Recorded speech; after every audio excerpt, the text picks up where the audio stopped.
Amici di Diretta Sport, buon pomeriggio dal Paladante di Sesto per assistere all'11ª giornata del campionato di Serie 2 di Futsal Girone A. Il Città di Sesto di mister Mario Mura contro l'Arzignano di mister Cristian Stefani.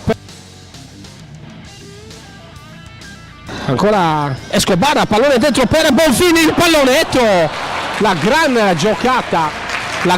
giocata di Escobar. Per Escobar, il dribbling, scivola il diretto avversario, ancora Escobar, si ferma Escobar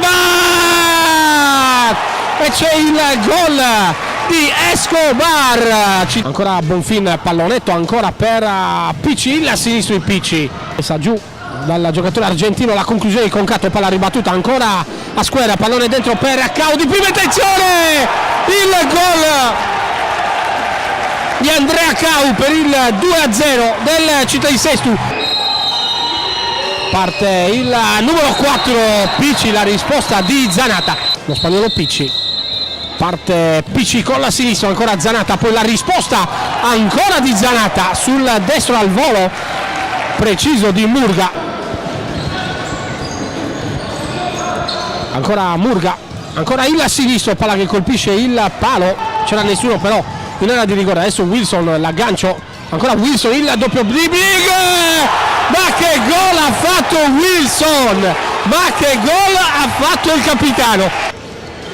ancora Ruffire, il dribbling su Marzio, poi va a vuoto e c'è l'autorete di Marzio per il 4-0 del Città di Sesto, va a vuoto Urbani, inganna anche Marzio,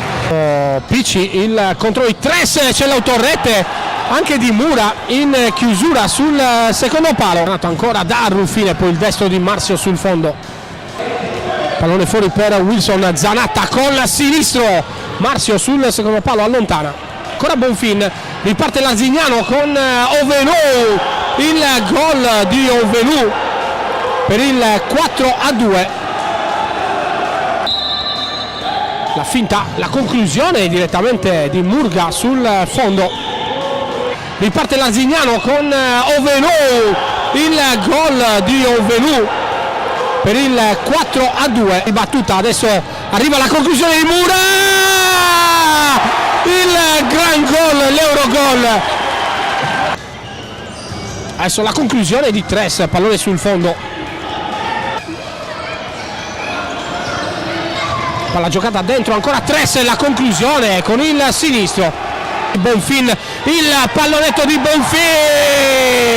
e arriva ancora dalla distanza il gol per il 6-3. Murga lo scambiata per adesso Tres, Zanata miracoloso su Tres, ancora palla dentro, Zanata respinge, c'è ancora la conclusione dalla distanza di Escobar, la doppietta di Escobar dalla distanza per il 7-3, dentro Tres, fuori il numero 6 Rosa, ancora la conclusione di Picci deviata da Gigi Square in calcio d'angolo, lo scarico ancora verso Murga, Marzio, Murga, c'è il pressing del Città di Sesto, il dribbling di Murga, poi la palla respinta, termina qui l'incontro, Città di Sesto vittorioso ancora in casa.